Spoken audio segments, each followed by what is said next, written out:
Okay, we're going to have to share these mics, but if y'all wouldn't mind starting off by introducing yourselves and who you are, what you do, and why you care about transit. We'll start with you, Fred. My name, hear me? Okay. My name is Fred Daniels. In my day job, I'm executive with Citizens Trust Bank, the largest African-American owned bank in the Southeast. In my role with MARTA, I'm the immediate past chairman of the board. I chair the business management committee for MARTA. Nationally, I sit on what's called the APTA, American Public Transportation Association Board of Directors. I've chaired the Transit Board Members Conference, which is the 3,500 board members from across the country, from North America, really of North America. That includes Mexico and Canada. I am obviously a transit advocate, and I currently serve on the board as the treasurer of the board of directors for MARTA. My name is Nick Giuliano. I do government relations and public policy for Uber for my day job, but I have a strong background in transportation and specifically mass transit advocacy.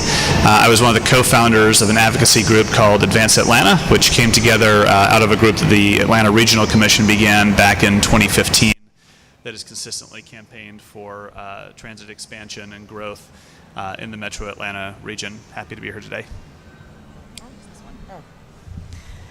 Hi, everyone. Okay. Hi. Is it me? Should I use that one? Well, let's try it. Give it a shot. Hello? Hello? Okay. Y'all can hear me? I think I'm on your feet, Fred. All right, yes. My name is Teresa Hardy, and I am the president of the DeKalb County branch of the NAACP. I am also I have 16 years experience in management consultant for Accenture. And then why am I so interested in MARTA? I've sat on the Stakeholders Advisory Committee since we've had the discussions as it relates to I-20 transit. I currently sit on the ARC transit equality stakeholder advocacy group as well. So I am truly a community-based advocate for MARTA because the community has been asking for this. So I've been an advocate more so for the community and making sure that the community gets what they ask for and what they have already invested in. So I come from a standpoint of the community base. I think all of these have the experience from mass transportation, but I have a connection to MARTA because one, MARTA comes down my street. Two, I don't understand why we've put in this money as it relates to DeKalb County and Fulton County instead of this being a state-owned thing. For all these years, and the people of DeKalb is still talking about getting rail down I-20. So that's where my perspective comes from. I have been totally involved from a community perspective, so I will provide that perspective for you today. Thank you. Awesome. So what do y'all think of as the benefit to expanding transit into cabs specifically? Because I know that the city of Atlanta has done their half-penny expansion or vote, and Fulton County's done a T-Splosh. So why do you think that DeKalb needs to step up, and what kind of benefits do you think we're going to see from expanding transit into cab? I think clearly when you look at transit and where it goes currently in terms of the rail projects, for years we've advocated, and it appears as though it's just really hitting home, that MARTA and transportation are economic development tools. There is not a Fortune 500 company that is interested in moving anywhere in the metro Atlanta area that does not have access to transit. Transit in terms of for their employee base, in terms of for the environment, and really for their company in terms of attracting the types of employees that they believe will help them grow their enterprise. So in terms of having the right types of transit in our community, we believe that real estate values, job opportunities will expand three-fourfold if we can have the types of rail that goes up into North Atlanta, that goes up into the perimeter area, that goes up into Doraville. We just truly believe that given the landmass, the industrial base that we have over in the Stonecrest, South DeKalb area, the logistics and the closeness to the airport and being able to move product to and from the airport from cargo bays. If you look at the trucking that comes out of Savannah in terms of deepening the port, all those really speak to economic development opportunities that will help the city of Stonecrest, will help the whole community, if you will, DeKalb County in terms of its tax base, because you'll be bringing more business to our community. I think Fred hit it better than I could in terms of his eloquence. This is fundamentally an economic development and an equity argument. The way that people are able to get around a region speaks to jobs, it speaks to access to healthcare, it speaks to access to education. A car-dependent region is not a competitive region in the modern economy, and it's not a region that is serving its residents as best as we can. To be able to hop on a bus rapid transit line or a heavy rail line and have access to quality jobs, education, and opportunities across the region is huge for the people who live in the Stonecrest area in South DeKalb, and it makes us a stronger region overall. I'll say that historically, one of the challenges that Metro Atlanta has faced is that we kind of have these multi-jurisdictional environments, right? We've got Fulton County, we've got DeKalb, we've got Cobb, we've got City of Atlanta. Now, actually, Fulton County doesn't have any unincorporated areas left in it. It's just purely municipalities, and we have similar issues across there. So one way that we can cut through this, and that we've found as kind of a legislative remedy to the problems at the state level that you were referencing earlier, is to have these half-penny local referenda take place. And I think that what the City of Atlanta did last year was constructive for the City of Atlanta's purposes, and I think that DeKalb County needs to follow suit. Okay, from my perspective, the benefit is greater to have it here based on just ridership. I know that the perspective of economic development is discussed, but the biggest thing is when I look at DeKalb County as a whole, and I can look at DeKalb and Fulton as it relates to the stakeholders into MARTA, I look at it from a perspective of, did we do what we're supposed to do equally? And that's where I'm a little saddened, because even though it's an economic development tool that we should use for MARTA, using MARTA, we have not spread the wealth throughout the whole DeKalb County. So what I see every day is our people trying to get to a bus stop or a heavy rail, and that takes them 45 minutes to get to, and then get on the train, and then that's another 45 minutes to get to your job. So I really want us to focus on what are we really doing to the people who are stakeholders in the MARTA game. And we deserve to have the transit, heavy rail in this area.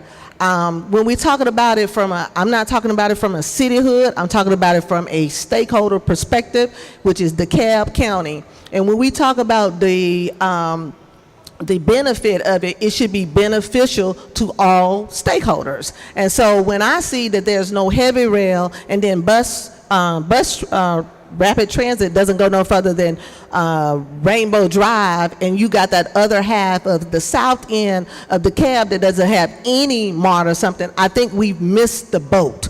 And that's where I think we should be focusing on. When we talk about the benefit, if it's a benefit, it should be shown a benefit for the whole DeKalb County. Great. And we have had a panelist join us, and if you don't mind passing her the mic so she can introduce herself. And Okay. then if you want to jump in, we're talking about what is the benefit to DeKalb County of expanding MARTA. Okay. I apologize for my tardiness. Sometimes you cram too much in the morning, and I did that this morning. So I overbooked myself and overextended myself. So I apologize for my tardiness. My name is Malika Hakeem. I'm a consultant, and I've worked on a number of transportation initiatives throughout the Metro Atlanta region. Specifically, I worked on the 2012 T-SPLOST that did not pass in DeKalb County, and it failed in most of the regions that were outlined in the state, with the exception of 3. I worked on the DeKalb County Transportation Plan. I'm currently working on the Clayton County Comprehensive Transportation Plan update, and I'm not sure if you guys are familiar with the measure that is currently being undertaken in Fulton County, but they are considering an additional $0.25 investment in transit projects. And the legislation of that project or that initiative is expected to drive the legislation for how we expand transit, not only throughout the region, but the state. So it's a really, really important initiative that's currently underway. It's a project that I am heavily invested in, and I hope you guys tune in. Because again, it is something that will facilitate how we have conversations on transit and how it's expanded throughout the region.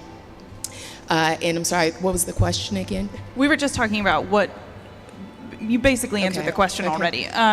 What are the benefits to expanding MARTA into DeKalb specifically, and specifically South DeKalb? Specifically to DeKalb County, I think when you look at transit in the Atlanta region and traffic, I know for me daily, I find myself stuck in traffic on the roads, on the expressways, and we have to find a way to get people out of cars. It's no way around that. I think that MARTA needs to do a better job on changing the narrative and the perception of transit, specifically in an area that's as urban and as dense as the Atlanta region. I think that can help. And specifically as it relates to DeKalb County, I know the story is always what comes first, the chicken or the egg. Do we get economic development to facilitate bringing transit, mass transit, heavy rail, and transportation to the area? Or do you bring transit to facilitate economic development in people? My thing is the chicken. You start somewhere. You have a conversation. Something has to be done. And when you look at the growth that's expected in the Atlanta region overall, DeKalb County is the next bedroom community, I should say, to the city of Atlanta. You can't afford to live in the city of Atlanta anymore when you look at housing and affordable housing. DeKalb is definitely starting to reap the benefits of that. And so we need, whatever that conversation around transit looks like, it's a conversation that needs to start, and we need to start planning for that growth. That was great. So I want to talk about what specifically with the I-20 East extensions, with a heavy rail extension or bus rapid transit. What do you guys think the right way to go is? Kind of what are the pros and cons, and what would you like to see have happen? I think first, you have to look and be open to the opportunities that are fiscally sound and affordable. You'll talk to many of our advocates that will say, the only thing that we can ever have is heavy rail. Well, I've been to Eugene, Oregon, I've been to Cleveland, Ohio, and I've been to other cities that have bus rapid transit, BRT. BRT, people think that you're lining up MARTA buses and just driving, on Memorial Drive, which they had in the past as a demonstration project, which did not work. If you have fixed guideway or fixed route where these buses, bus-like trains, bus-like vehicles are outside of traffic, I don't care if you send a skateboard down, you will bypass traffic and you will move expeditiously past this. So one of the things that I want everyone to understand is it is not necessarily heavy rail that we have to have a effective transportation corridor in the Stonecrest, in the South DeKalb area. If you, again, and I would like for us to probably get some videos and see other BRT types of vehicles. Matter of fact, while let me take a moment to let the public know.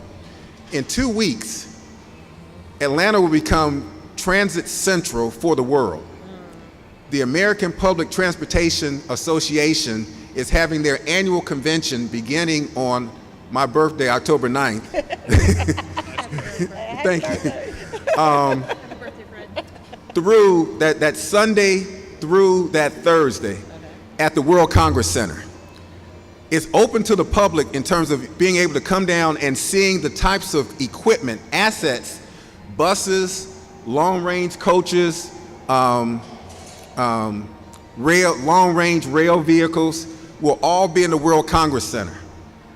A lot of things that we'll be talking about soon as it relates to rail, you can see, touch, talk to the vendors yourselves. So I would highly recommend that you can call Marta, and we'll find out before the end of the day who you can contact down there in terms of getting access. But there is public access to our convention. It happens only every 3 years where they bring all this equipment to the masses, to a city, and Atlanta in 2 weeks is essentially hosting that. So let me get back to the question at large. So when you're looking at a transportation mechanism, don't get locked in or fixed in on heavy rail. There are light rail vehicles. We call the streetcar in Atlanta the streetcar, but really it's a light rail vehicle. And most people don't, because they call it a streetcar, they're thinking San Francisco, if you will. So I think that was a marketing problem.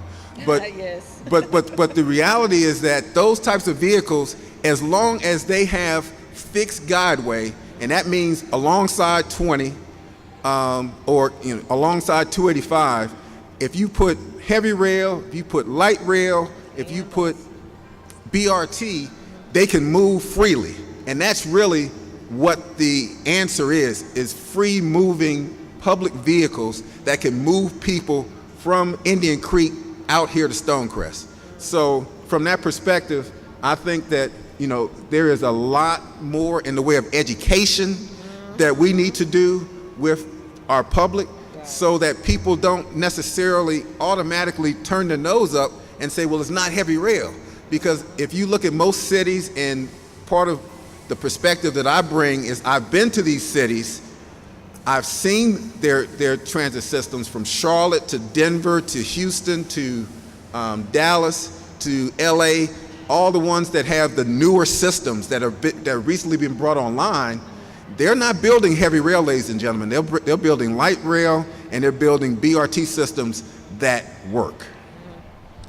And if I can add to that, and I know this is a conversation we probably have a little later in the panel, when we consider these options, you have to think about funding and the limitations that we have as a county and that MARTA has as a system for implementing the solutions that we like to see. I would like to share that my colleague has said here, bus rapid transit can look like heavy rail in a managed lane in a dedicated right-of-way. Light rail is something that has been very successful in the city of Denver. We need to consider that. Some things that we're also discussing is kind of that first mile, last mile connectivity, where we bring in our partners from Uber to coordinate our efforts with our public transit and creating opportunities to get to mass transit centers with ride-sharing services. And something that's on the horizon we're starting to hear a lot about, specifically as it relates to this conversation in Fulton County, is unmanned vehicles. That's a very realistic option as it relates to transit, and it's something that when you start thinking outside the box, maybe those are things we can do. What I will say is we can talk about more dedicated buses, but to me, that puts more wheels on the road. Adding more buses on more routes, and I'm speaking as Malika, is not necessarily a perfect solution, but identifying ways to carry groups of people from one destination to another, I personally feel like would be more effective in getting what we want in South DeKalb. Okay, Teresa, I wanted to, all that is good. I like that. That's good.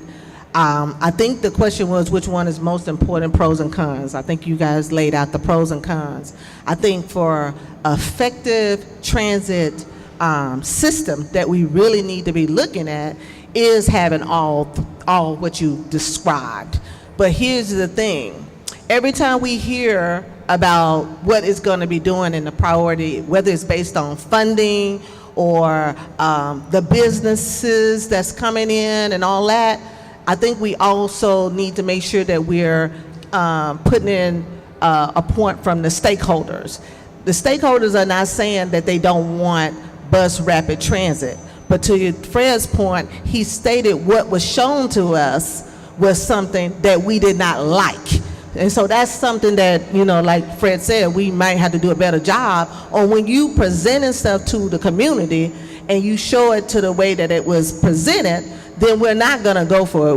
We are visible people. And when I think about a good transit system, I think of DC and New York.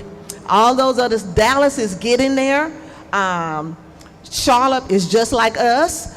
But when I really look at a true transit city where we're really trying to take cars off the street, I look at DC and I look at New York.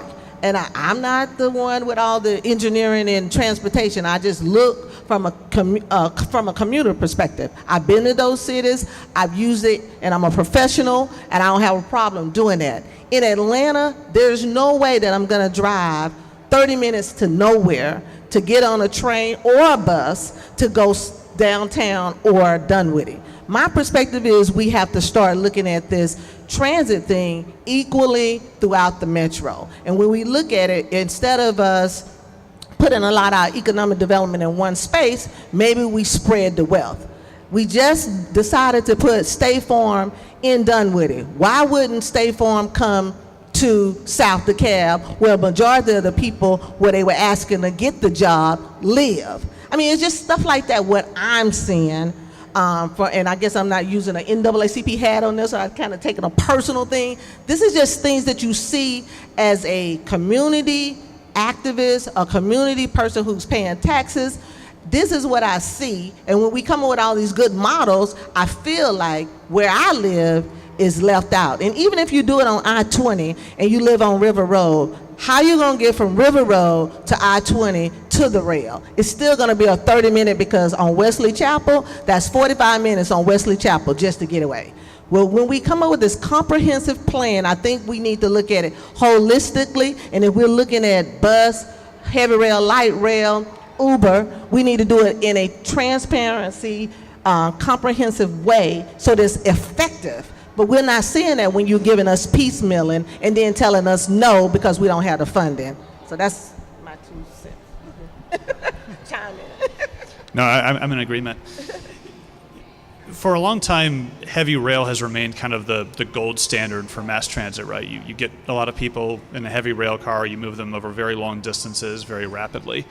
Heavy rail is super, super expensive. It takes a very, very long time to construct. And a lot of the great mass transit cities, if you look at New York or DC, DC's system actually began the same year that ours did, and it shows really the difference between what happens in a system that you invest very heavily in, exactly, and you have outside support versus what we've had to contend with in the Atlanta metro region. But there are important advancements that are occurring in mass transit and the transportation sector, period. I'm not a technical planner. I see Ben Limmer back there from MARTA. He can opine on stuff like this better, or Fred has certainly the technical experience in this as well. So in the question between BRT versus heavy rail versus light rail, I'll defer to the planners, but I'll say that what matters is that we get something that actually works and that is right. So I think that light rail in particular currently has an undeserved low reputation in the Atlanta region because of what's gone on with the streetcar. The streetcar does not have a dedicated lane, right? The streetcar is in the middle of traffic, so essentially you've just put another vehicle on the road, and it moves slower than the cars around it, and it doesn't necessarily go where it should go. And I'll say I worked at City Hall during the time, so I feel a little tough saying that, but that's the truth. If BRT is done, then there needs to be dedicated lanes for it, and it needs to be modern vehicles, and there needs to be a system that stops where people need to get on and off. And if it's heavy rail, then there needs to be a very long discussion around how do you actually, one, fund that, because it's very, very expensive, And two, how do you ensure the connectivity to those locations such that people aren't, in the scenario that you just described, you're driving way out of your way to get to a station and then you're parking there and then you're going on. So I think that that's a planning question. But at the end of the day, if it's being done, then it has to be done in a very, very serious, contemplative way. But there's huge advances in BRT technology, particularly, that I think are really exciting. And I'll see you at APTA on your birthday. Okay, so that actually makes me think about something that I hadn't intended to ask about, but how do we think that kind of DeKalb jumping in and stepping up and adding more funds could help on the hyper-local level with the bus headway times and being able to implement more bus vehicles in the fleet, and how could that be helpful as a really quick to implement kind of thing as opposed to waiting to build out heavy rail or light rail? The staff has brought to us a comprehensive plan that is looking at more circulators in the smaller areas. You're talking about, kind of away from the rail stations that feed into the rail stations. When you're talking about circulators, you'll see and you'll probably notice that we've purchased, instead of the big 40-foot buses, there are some 30-foot buses that have been purchased, and they're also looking at, and this is more futuristic, smaller vans, if you will, that can better circulate within the communities. Many people, we get a lot of complaints. I got one last week from a lady who loves MARTA but hates those 30-foot buses tearing up their street. And so, we're looking at varying the types of buses that we're purchasing. In the past, we just purchased big, your longer buses, and that was kind of the standard. But now we're looking at smaller buses that can have more nimbleness to get to smaller communities, running in circulator routes that run into larger routes that get to rail. So thinking creatively, thinking outside the box, but all that requires, and I have to say this because I sit as the treasurer of the board, funding. We want to have that robustness in terms of people feeling that what they've invested is what they're getting back. But there's never going to be a one-for-one, because there's not one-for-one in transit in and of itself. So we have to be realistic as it relates to the amount of transit that we'll be able to provide to others. But there is a lot of out of the box thinking in terms of the future, using technology. I sat in Chicago this year, where in California and Boston, they are really moving forward with driverless vehicles. And driverless vehicles, not only from a car perspective, but taxi perspectives and van perspectives. When I was in Vancouver, 2011, after the Olympics, they have a whole system of their rail that's driverless. It's just like being at the airport for all intents and purposes. But now, understand, the other end of that is our union. The union wants to know, are you going to purchase these vehicles and now put us out of jobs? So there has to be balance. There has to be discussion on in all aspects. If you're talking about driverless vehicles and that type of technology, we have a very robust union that would not want a bunch of people put on the street. So we have to talk about that. But there is technology that we're moving towards that reduces the size to get closer into the core of where people need transportation and pulling them out to the larger, more mass transit vehicles that we currently have. Anyone have anything to add to that? Okay. All right. Then let's talk about funding. So what is it that, we need to do as a community to step up and get either a half penny on the ballot for next November, or find some other sort of state funding, or how do we get kind of that input as a community and give it to the people that need to hear it to get, I don't know what. I'll be real quick. But I think what we're doing now in terms of very much grassroots efforts, and we have to stop many of the myths that are out there. We get caught onto, we paid all this money in for 30 years and I've not gotten nothing. Translation, you have. You've gotten plenty of transit. I tell people all the time, especially when fare increases, first time I ever got booed in my life was when we had to increase the fare. and I had a whole room of folks booing Fred Daniels. You know, I felt like Charles Barkley or somebody, you know. Bread doesn't cost the same. Gas doesn't cost the same. Everything increases in price. And so the reality is that transit has to, we've not had a transit increase, let me just say this, in the last 7 years. There's not been an increase. And I'm not saying that we're looking at one next year, but at some point, transit and the cost of it is going to have to increase. In terms of utilization of the money, we utilize to the best of our ability on a yearly basis every penny that we have in MARTA. We have taken out, when Keith Parker came here, bless his heart, I know he's leaving, but I helped bring him here. We pulled out probably about $30 to $40 million of waste. We are running as efficiently as we can, and I'm not telling you that there is not still some more waste that we do. We're still working on that, but that helps to support and reinvest into transit. When you're talking about, and give you some dollars, when you're talking about a heavy rail system from Indian Creek to Stonecrest, you're talking upwards of $5 billion with a B dollars. MARTA's budget is just under $1 billion in all that we do, in all the transit we provide, okay? And when you're talking about, okay, the state has never given money. We're giving money and we're supporting other counties. Understand, and I'm just speaking from a fiscal perspective, I'm not speaking to grassroots, but speaking from a fiscal perspective, this mall right here pulls dollars in from Clayton County, from Henry County, from Rockdale County, from Newton County. All those monies come into DeKalb, and then that money comes into MARTA. So we can't think exclusively in terms of, I only want my dollars in DeKalb, or I only want my dollars in Fulton.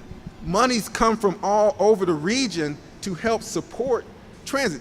They're not paying a dedicated penny. I give you that. I'm not naive to that. But those dollars come into the city of Atlanta. They come into Fulton County. They come in, and as we're able to pull other dedicated funding like Clayton County into the county, into the MARTA system, that raises the water, and all the boats rise. So many times it gets lost in a lot of the political talk that one county is not funding, one county is not. But if you think of it as a regional mall that draws dollars from the whole region. And one other point, when we're fighting for money in DC, and when you're talking about expansion, it's not just local money. You have to have money out of DC to support billion-dollar efforts. Doesn't matter if we had the whole state of Georgia contributing money, it wouldn't be enough for transit. You have to have contributions for DC. When we're competing against a region.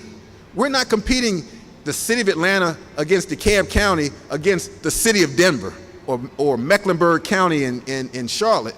You're competing against that entire region. So we have to come together and break down those individual barriers that we have historically put up because we did not support MARTA from the beginning, and understand that all our resources have to come to bear to be competitive to get the money from DC to build the projects that we're talking about. Just want you all to understand that. And I just want to kind of piggyback on something my colleague said here. It is a regional approach. I live in the city of Atlanta. I used to work in DeKalb County. So I'm traveling on DeKalb County roads. I'm putting wear and tear on their roads, in their system. People travel from Gwinnett County into the city of Atlanta to play. I don't care if you live in Gwinnett, if you live in DeKalb, if you live in Clayton, we all have an impact on each other.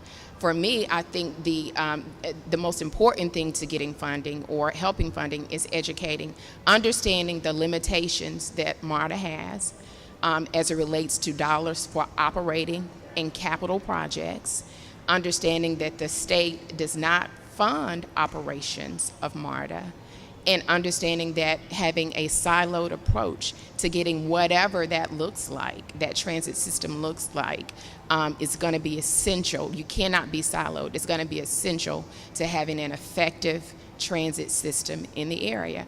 Fulton has started a plan. The city of Atlanta, they're maxed out. They cannot contribute any more dollars in transit. And so at some point, other contributors of the issue in the region are going to have to buy in and help provide a solution. More roads, more wheels on the road is absolutely not the key. And we have to help our legislatures understand the needs of the people and what we want. Going back to the original premise, how do we get this on the ballot? How do we move this forward politically? This and more of this. Elected officials, elected bodies respond to pressure from their constituents, or they don't. But if if it is presented to them, then there has to be a response of some sort, right? I think that community organizing is key. Events like this are key. Writing your lawmakers is key. All of this type of activities are very, very important. But that has to be done in a very intentional way, and that has to be done in a very structured way. Otherwise, you just get noise, but you don't get anything that's very focused. One thing that the region, I think, has historically lacked is like a central organizing platform for a lot of this. So out of the ARC working group for millennials and transit that came together a few years back, there's a group called Advance Atlanta that formed. I'm going to do a shameless plug for Advance Atlanta there as a transportation mass transit advocacy organization campaigning exactly for initiatives like this. So if you would like to be involved in campaigning, then one, you need to fill out the form that is here right now so that you can stay in touch with the campaign. Two, if you go to advanceatlanta.com and if you sign up there, you will be put in touch with folks from across the region, not just kind of the core metro counties, but people who are way out there who believe that transit expansion is a benefit to all of us, and you can be part of that campaign. With regard to the state level and what it would take to get state funding, yeah, I mean, this has been the brutal central question at the history of a lot of regional dysfunction in Atlanta. And I'll speak the truth, a lot of this was rooted historically in race and in class and in historical discrimination in the American South and in a lot of American cities. The legislative attitudes at the Gold Dome, the state capitol, have changed a lot on transit for the better in recent times. I think a lot of that came from the absolutely tremendous work that MARTA has done over the past years, thanks to the leadership that we've had at MARTA, in taking a system that had a lot of systemic problems and addressing them head on and making the system a lot better. Transit used to be a bad word at the Gold Dome. It's not anymore.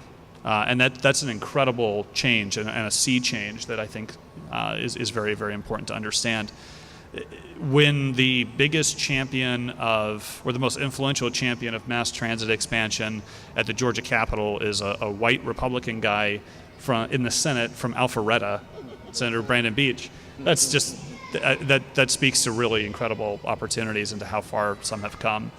I think that state funding is going to remain a challenge. Speaker Ralston has put together a working group in the House. There was almost a Senate working group that didn't come about.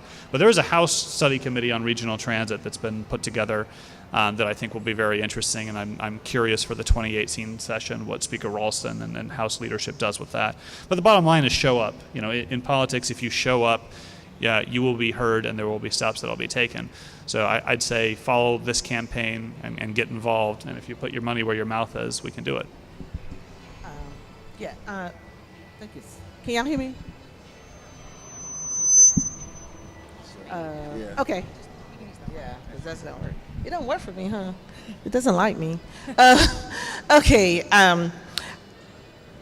On the thought of putting the 1 cent on the ballot for next year, it could have been on there this year, but there were some other things that happened, and it didn't come out of legislation.